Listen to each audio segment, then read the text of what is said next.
What's up, DBs? Coach D Magic here, former D1 defensive back. In this video, we're going to talk about the 5 basic techniques that every DB should know, and this is geared specifically towards beginners. Okay, so if you're a beginner, if you're a coach, if you're a trainer, if you're a parent and you're trying to teach a new DB, or if you're a new DB trying to learn the essentials, I'm going to break down the 5 things you need to know. Okay, so starting at the top. Leverage meaning where do I align? Okay, leverage is key because if you can align in the correct leverage, you're gonna put yourself in an advantageous position. So leverage meaning essentially, do I want to line up inside, head up, or outside? And we'll talk about that. Second thing is when it comes to our back pedal, we're going to talk about our back pedal, shoulders over toes, the correct way to backpedal, the correct way to be in your crossover run. We'll talk about that as well.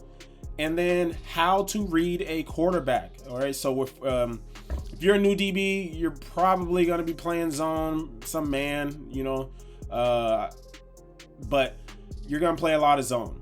So how to read a quarterback, and it'll help you in man and zone, but we're only going to talk about zone. And then rerouting. Okay, so rerouting, and which is very key, and which is I would say is under taught or under, a lot of people don't talk about it in 7-on-7 and in any type of competition scenario. The ability to disrupt timing and disrupt spacing, because offense is all about timing and spacing. So if we can reroute, that will increase our chances of being successful on defense. And then the last thing, lateral footwork. So we'll talk about a lot of these things blend in together, but I tried to break them up for you so you guys understand what we're going to talk about. But a lot of this stuff will overlap. Okay, so leverage, where do we line up? So there's something called divider rules, and without going too deep into that, because we're talking about the basics, essentially, DBs, you got to have an understanding of, okay, is that receiver tighter than usual? So for instance, this ball is in the boundary. He's at the top of the numbers. I'll just say this. If a receiver lines up at the top of the numbers, we want to be outside leverage. Once he gets to the bottom of the numbers, and this is in the boundary, okay? Once we get to the bottom of the numbers, we want to be inside leverage. And then, to be honest, if, anywhere on these numbers, so top of the numbers, anywhere in the middle, I would still go outside leverage. Why? Because the outside release is the fade. That is the explosive play. We're trying to take away explosive plays. All right. So let's say the ball is in the middle of the field. You're most likely going to be inside leverage unless that receiver starts to creep off these numbers a bit. So I would say a yard on top of the numbers. All right. So if he is outside of that yard on top of the numbers, then we would be inside leverage, inside leverage, inside leverage. Once he gets here and he starts creeping inside, we'd be outside leverage. So we're just, we're not going to talk too much about this rep, but the DB is going to be outside leverage. We get that outside release. And like I said, outside release are usually where those explosive plays are. So if we have the correct leverage, it widens him, forces him wider, which allows us to play the deep ball more effectively. All right. So leverage, we talked about leverage. That's number one. Whether you're inside, outside, you're rarely going to be head up. So leverage is key. Lining up correctly is how to be successful. When it comes to a back pedal, shoulders over our toes. You want to have like a Z bend. Okay. So a Z bend from my ankle to my knee to my hip, a little Z bend there. And then, this is the tempo back pedal drill. So I'm going to start slow. So everyone's going to start in some type of read step. All right. So I'm just in a walk. Okay. Because you have to be able to play slow and play fast out of your back pedal.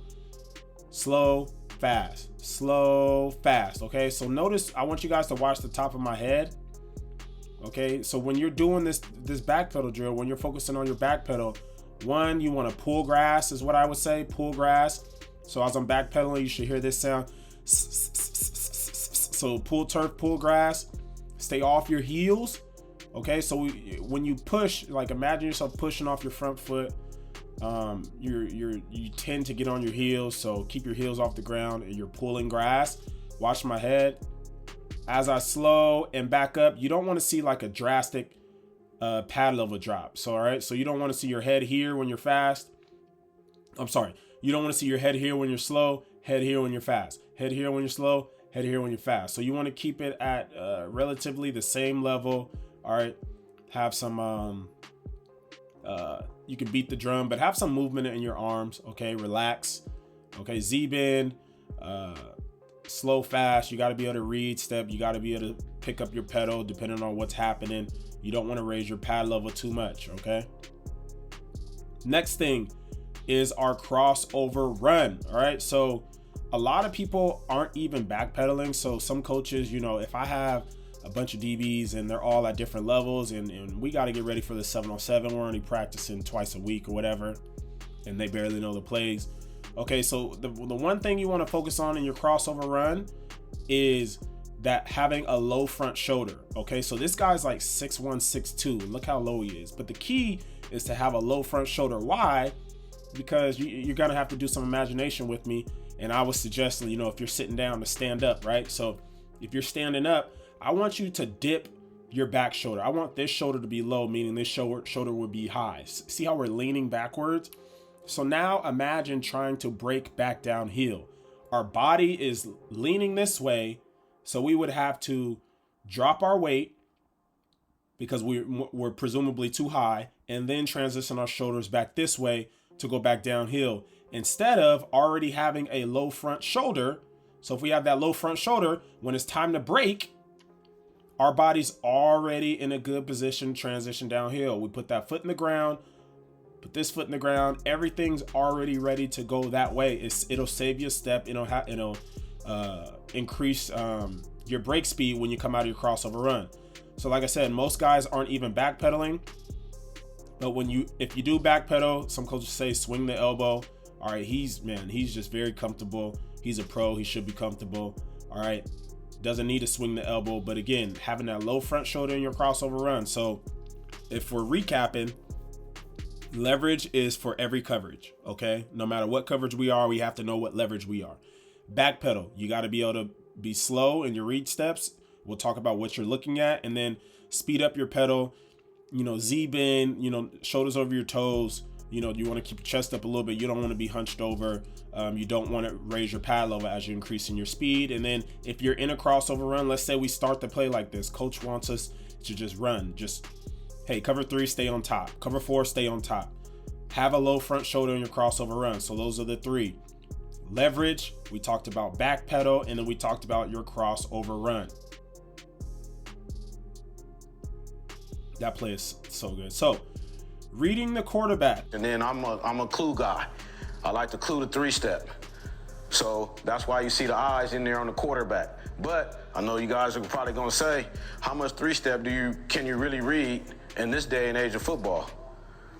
Because the quarterback is always what? Shotgun. In a shotgun, right? In a shotgun. So we just kind of moved our 3-step read to a different look. So our 3-step read is if that quarterback catches that ball, catches that snap, and that ball gets up under his ear right now, that is 3-step. That is 3-step. If that quarterback does anything else, he catches that ball, he fakes handoffs, and he starts to sink back, we call that 5 to 7-step drop. Yep, so we clue the 3-step, and then we want to get to a controlled back pedal where we either weave or stem our pedal to keep our leverage, depending on what that receiver is doing once we get the clue on what that quarterback is doing. So if we got a 3-step, main thing we want to do, if that guy's coming up a 3-step, we want to be a slow push-pull pedal getting ready to break, almost coming square. If we got a 5-step, now we will continue in to get to a smooth back pedal and relate to the cushion that the receiver is doing. Turns the shoulders, you rotate to a 7-step drop, read? Well, it's off the quarterback's movement. We won't be able to see all that. See what I'm saying? So after that quarterback catches the ball, bam, and the arm comes up right now, to us it's a 3-step. But when we see 3-step, our eyes are on the receiver. We don't see the quarterback no more. So I don't know what he's doing after that. To me, that's 3-step. I got my dude for a quick game or a quick game and go. If that quarterback begins to drop, okay, bam. Now I know it's a 5 to 7-step drop, but my eyes still go where? To my receiver. So I won't know what else he's doing after that. Okay, so We're talking zone here. So when everything's out of a shotgun now, you rarely see it out of a under center, but if you do, it's actually easier to read. So at the end of the day, like the video said, if the quarterback gets that ball, okay, and that ball is up right now and he's barely moving back, he might take a gather step. Okay, he might stand in place and then turn with that ball up high. If that ball's up high right now, that's quick game. We're thinking short routes. If that ball is not high, to make it simple, if that ball is not high and he's taking a drop, okay, look how many steps he's taking. He's taking a drop, meaning he can't throw the ball right now if the ball is low and he's moving backwards. Can't throw the ball right now. The ball is low and he's moving backwards, meaning you're usually not going to get a slant. Usually means deeper route. So we're just going to call this 3-step, 5-step. This is a 5-step. We're thinking deeper route. So on this drill, as this corner is reading the quarterback, he should be seeing 5-step right about now. All right. And you see him transition his eyes back to the receiver. Okay. I think he's just a little late though. He's a little late. He hangs on a little too long. Right now, I should be knowing 5-step. That ball is not high. He's still gaining ground. The quarterback's gaining ground. And when you're watching, let's say you're in a 7-on-7 tournament, you've never seen this quarterback before, watch him warm up and you'll quickly see. I mean, it's tough because, man, these 7-on-7s, dude, these dudes aren't even taking drops. That's why it's so unrealistic. So do your best to gauge it, okay? If they're not taking a drop, they're not getting better. And I hate seeing 7-on-7 where they just stand in place. You will never do that in a game. You will get your head taken off. But 7-on-7 isn't real football. But that's what most of you guys play. That's what most of you guys care about. So that's why I'm referencing it. So this is a 5-step. We're expecting deeper routes. So if we were in our crossover run, okay, we didn't talk about shuffle, but let's say we start in a crossover run. So our butt to the sideline, which is what, the beginners cover 3, cover 4 technique. Shuffle on the snap. So we would shuffle as we get that deep drop. We would be in our crossover run, and we would have our butt to the sideline already, but we'd be crossover run playing top down, and then we'd squeeze this vertical. So like the video said, the coach from Oregon, I hope that made sense about, ball up high right now. We are thinking, we're thinking 3-step. We're thinking 3-step. And if that video is not in there, if you don't know what I'm talking about, it's because of YouTube maybe take it down. So ball up high right now, no drop, 3-step, short routes. Ball low, quarterback's taking a drop, 5-step. All right, so let's move on. So we talked about leverage. Now I want to talk about jamming, rerouting, walling receivers, because I hate when we have the opportunity to get our hands on guys and we just let guys run free. So, before we talk into that, let's talk about lateral movement. So this can be man coverage as well. Whenever you're guarding someone man to man, okay, you want your first couple steps to be lateral steps, meaning east-west, side to side, left-right, because that keeps us square. Square meaning our chest is in front of him, our hips are to him. We're not opening our hips, because if we open our hips, we allow him to get vertical, which does not disrupt timing, which makes it easier for them. Okay, so even though this is a cover 2 drill, and I'll talk about it after, all you need to understand is lateral. See him moving laterally. So this can be man. You can play man, catch man from this distance. So if you're playing man, 1.5 to 2 yards off, so you can read the release correctly. And our first steps want to be lateral. Okay. And again, I'm not touching on this too much. I have plenty of other videos on how to press a receiver, but for beginners, if you can just understand this, I want to move left, right, east, west, lateral, step, replace. Okay. You'll be all right. Now cover 2 is a big zone, or is like one of the more popular zones. Because if you do it right, it's a good zone. You can reroute, you get 4 levels of reroute. So you can get 2 flat corners rerouting, 2 hook defenders rerouting, versus like a cover 3, you're really only getting like 2. You're really only getting 2 because your corners are out of there. So we talked about leverage. This is all going to tie in. Leverage. Cover 2, we want to be outside leverage. Why? Because we want to We have a deep safety playing his half. The threat to cover 2 is the hole shot. So if we don't reroute him and we let him run on this red line, okay, the quarterback can easily throw that hole shot. So if you're playing a flat corner, if you're playing hook curl flat, whatever, get your hands on guys. Cover 2. We want to be outside leverage, lateral footwork. If he goes outside, we want to get hands on, flip our butt, squeeze him to the sideline. You see, now the quarterback only has about 2 yards to fit this ball in here. It's a much tougher throw. Okay, so we're only talking about the whole concept of rerouting. If he were to go inside, takes 2 shuffles inside, we're gonna reroute him and funnel him inside. So the whole idea is we don't want him to get outside, but for the sake of keeping everything simple, I'm just telling you guys that we want to reroute guys, put hands on guys, jam receivers with lateral footwork, get your hands on guys. All right. Now, this is, let me fast forward. I love this clip. So this is a cover 3. All right. So everyone's going to play cover 3. Again, I'm referencing 7-on-7 because you can reroute from what I've seen my nephews play. Watch how his reroute makes it easier for this corner. Okay, cover 3, curl flat. You want to reroute number 2. Okay, there's number 2. Okay, he's going to work towards number 2. He's going to work high towards number 2. Boom, gets a punch on him, throws him off of his vertical track. And now it allows the cover 3 corner to come over the top and make an interception. All right, so again, watch where the number 2 receiver is before the reroute.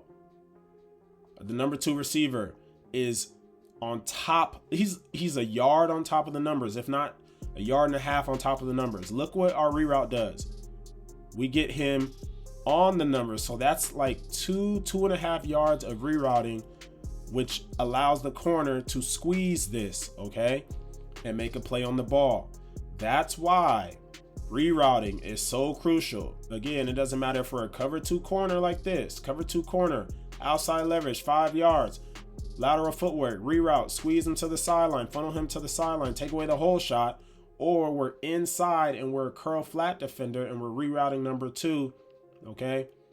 Open, work to his hip, work to the hip of the receiver, boom, get a punch, reroute. I'm telling you guys, it'll make you a better secondary overall. It'll make you a better DB. Okay, so I'm gonna let this play, but we talked about leverage. Okay, leverage. He's gonna be outside leverage because that ball's in the boundary and the receiver's at the top of the numbers. We're anticipating outside releases. Outside releases are explosives. If we get an inside release, the explosive really that we're gonna get is a post. Maybe we should have a safety. If there's a corner route, we still should be on top of that, okay, with a kick step, but we're not talking about kick step. Okay, we talked about leverage. Next thing, we're talking about the keys to a good back pedal. Shoulders over your toes, have your chest up. You want to have slow footwork, fast footwork. Don't raise up. All right. Now, crossover run, whether you're in a transition, swing the elbow from your back pedal, or if you're starting in it, the key to a good crossover run is having a low front shoulder, okay? Having a low front shoulder. It allows you to transition out of your breaks more efficiently, no wasted movement. All right, now we talked about reading the quarterback. Ball up right now, 3-step, shorter routes. All right, ball low, taking a drop. We're thinking, level 2, level 3 routes. The digs, the post, the fade. So, you can throw a fade off of a 3-step as well, but it's gonna be, how can I put it? It's not gonna have the same distance. Like it could be just a jump ball fade or a back shoulder fade or quick fade, but it's not gonna have the same distance. Like, unless we're not gonna get too deep into that. So we talked about the reading the quarterback, and again, it's who you play, what they play, what we play. And I said I wasn't gonna get into it, but here we are. Who we play, can they get it there? And if you're a beginner, if you're a very, very beginner, most times that quarterback's probably gonna be a beginner, and he's not gonna be able to really get it out there. So know your personnel at the end of the day. We talked about rerouting. Don't be afraid to get your hands on guys. It's actually a must. Offenses are built on timing and spacing. When we get hands on, it disrupts the timing. And when we can funnel receivers inside or outside, it messes up that spacing. Okay. And then lateral footwork if we're in man. Lateral footwork if we're in man. Work east, west, left, right, lateral 6-inch steps. Make sure you guys go grab the DB Mastery program. I'll talk about all this in the DB Mastery program in more detail. But again, those are the 5 must-knows each DB should know, especially if you're a beginner, if you want to make plays.